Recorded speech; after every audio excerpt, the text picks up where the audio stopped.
은퇴 후 소득으로 일일당 5만 원을 받을 수 있다면 많은 걸까요? 적은 걸까요? 은퇴 전에 준비해둔 연금성 자산이 있으니까 약간의 노동소득을 추가하면 은퇴 후 노후 생활비를 어느 정도 해결할 수 있겠지. 여러분도 이렇게 생각하십니까? 여러분의 판단을 돕는 차원에서 월요일부터 토요일까지 일일 8시간씩 일요일을 제외하고 월간 26일 동안 208시간을 근무한다고 가정하면 월 소득은 130만 원, 연봉으로는 1,560만 원입니다. 물론 세전 소득이고요. 그렇다면 일일당 5만 원 소득자는 연봉으로 1,560만 원의 시장 가치를 인정받은 셈이 됩니다.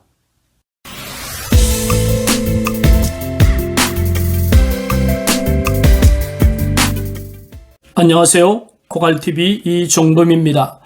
오늘은 은퇴 후 소득으로 노후 생활비를 어느 정도 대체할 수 있을지 살펴보겠습니다. 여러분도 익히 아시는 것처럼 은퇴 전과 은퇴 후의 소득은 많은 차이가 발생합니다. 그렇다면 은퇴 후의 소득은 은퇴 전과 비교해서 어느 정도나 줄어들게 될까요? 보험개발원이 발표한 2020 은퇴시장 리포트에도 잘 나타나 있는데요. 은퇴 전 평균 소득은 6,255만 원입니다. 반면에 은퇴 후의 소득은 2,708만 원으로 은퇴 전 소득에 비해서 58%가 줄어드는 것으로 나타났습니다. 은퇴 후에 연간 평균 소득인 2,708만 원을 월급으로 환산하면 225만 6천 원입니다. 이를 앞서 언급한 시급으로 환산하면 1,850원에 해당하죠. 그러니까 일일 8시간 일당으로 환산하면 86,800원의 소득이 발생한다고 할 수 있습니다. 이번엔 질문을 바꿔보겠습니다.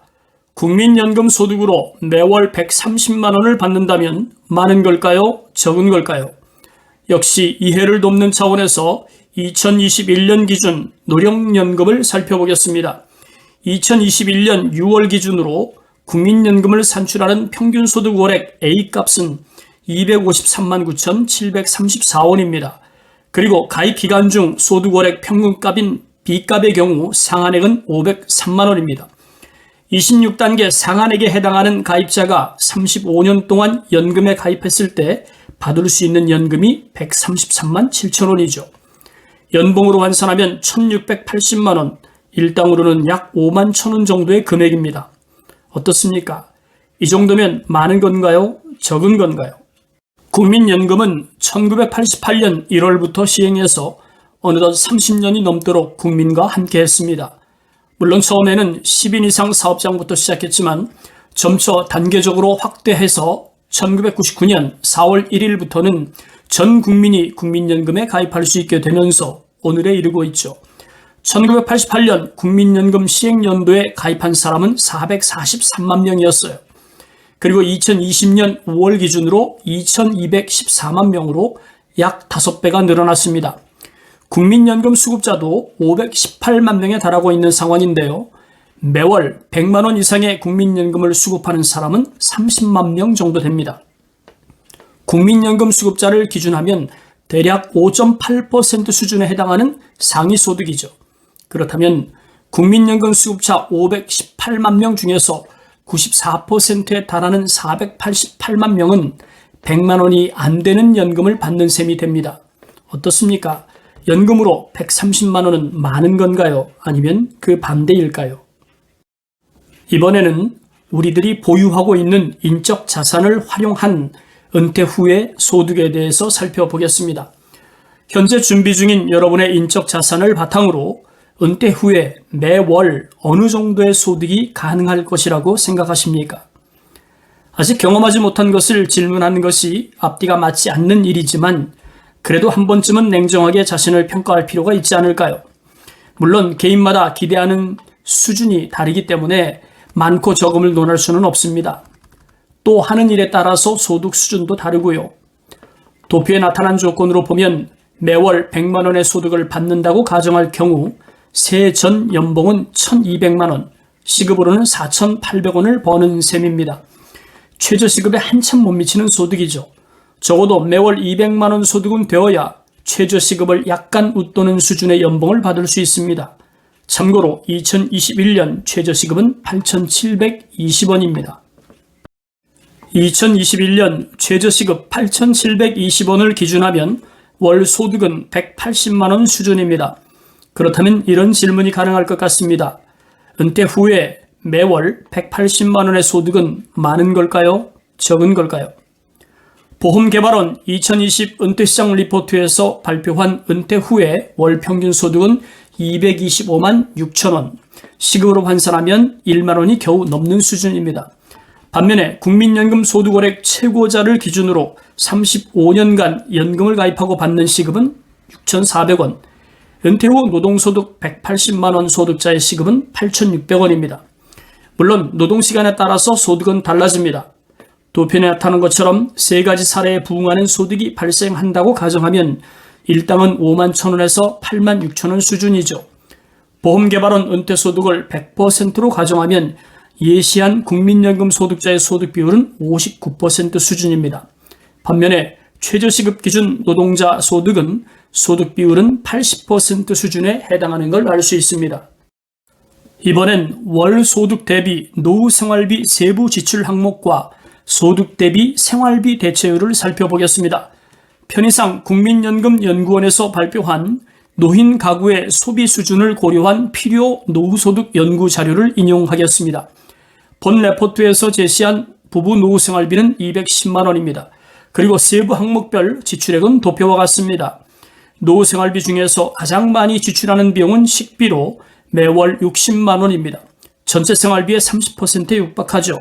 그 다음은 보건의료 비용인데 약 38만 원입니다. 그리고 18%를 차지하고 있으니까 먹는 것과 보건의료비만 합쳐도 전체 생활비의 약 50%에 근접하는 것을 알 수 있습니다. 뿐만 아니라 비소비성 지출과 교통비, 주거 관련 비용까지 확대하면 150만 원 수준으로 전체 생활비의 70%가 넘는 상황입니다. 앞서 언급한 자료를 바탕으로 은퇴부부 생활비 210만 원을 기준할 때 세 가지 소득 유형별 노후 생활비 대체율을 살펴보겠습니다. 2020 은퇴시장 레포트에서 밝힌 연간 평균 소득은 2,700만 원입니다.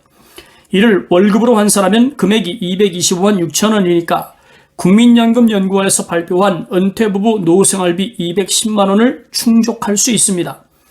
노후생활비 대체율로 환산하면 107% 수준으로 충분하진 않아도 부족하지 않은 모양새임을 알 수 있죠. 하지만 국민연금만으로 노후생활비를 해결한다면 노후생활비 대체율은 64%에 못 미치는 것을 알 수 있죠. 물론 은퇴 후 노동소득 180만 원으로도 노후생활비 대체율은 86% 수준에 불과합니다. 노인 가구의 소비 수준을 고려한 필요 노후소득 연구에서 발표한 은퇴부부 생활비 210만 원을 기준으로 삼을 경우 최저시급 사례자는 매월 30만 원이 부족한 상황이 예측됩니다. 반면에 국민연금 사례의 경우는 최저시급자의 사례보다는 많은 76만 원이 부족한 상황이죠. 물론 변수는 있습니다. 각각의 사례자들이 가지고 있는 자산이 어느 정도인가에 따라서 은퇴생활비 210만 원 충족도는 달라지겠죠. 가령 퇴직연금이나 개인연금을 가입하고 있거나 내 집을 가지고 있는 상황이라면 은퇴부부 생활비 210만 원을 달성하는 일은 어려운 일이 아닐 겁니다. 일반적으로 예상하는 노후소득원은 노동소득과 국민연금, 퇴직연금, 개인연금, 그리고 주택연금이나 부동산 임대소득을 꼽을 수 있습니다. 또 월간 생활비로 지출하는 비용은 앞서 언급한 것처럼 생활비, 의료비, 주거유지비 등이 대표적이죠. 하지만 은퇴 설계에서 절대 간과하지 말아야 할 것이 있습니다. 그것은 보험료와 주거유지비인데요. 보험료는 국가에서 운영하는 국민건강보험료와 보험사에서 판매하는 민영보험료가 대표적이죠.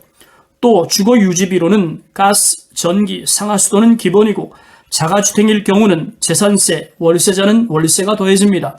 물론 월소득, 가족 구성원의 수, 그리고 주거 형태에 따라서 지출액은 달라지겠지만 결코 작지 않은 지출이 발생할 것입니다. 그렇다면 상식적으로 볼 때 은퇴 부부에게 필요한 월 생활비 210만 원보다 훨씬 많아야 한다는 결론을 생각할 수 있습니다. 제가 생각하는 은퇴 부부 적정 생활비는 210만 원보다 30%가 많은 300만 원입니다. 그 이유는 주거 유지비와 각종 세금성 지출, 그리고 점점 늘어나는 노후 의료비에 대한 준비가 더 필요하다고 보기 때문이죠.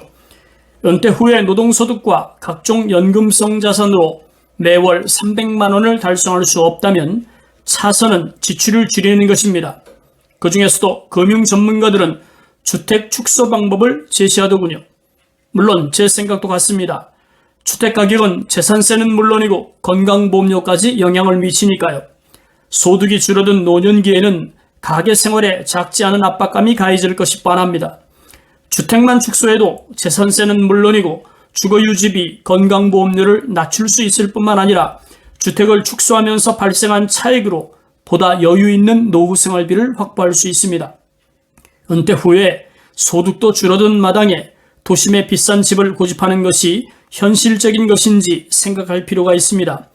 물론 개인의 생각이 다르기 때문에 강제할 수는 없지만 막내 자녀가 출가하고 나면 더 미루지 말고 주택을 축소하거나 도심 근교로 이전하는 것도 매우 좋은 선택지가 될 것이라고 생각합니다. 오늘 영상은 은퇴 후의 소득으로 노후 생활비를 어느 정도 대체할 수 있을지 살펴보았습니다. 소득을 늘릴 수 없다면 주택을 축소해서라도 부족한 자금을 충당하는 방법도 말씀을 드렸습니다. 옳고 그름을 논하기 전에 현재 자신이 선택할 수 있는 최선의 방법을 찾아보시면 좋겠습니다.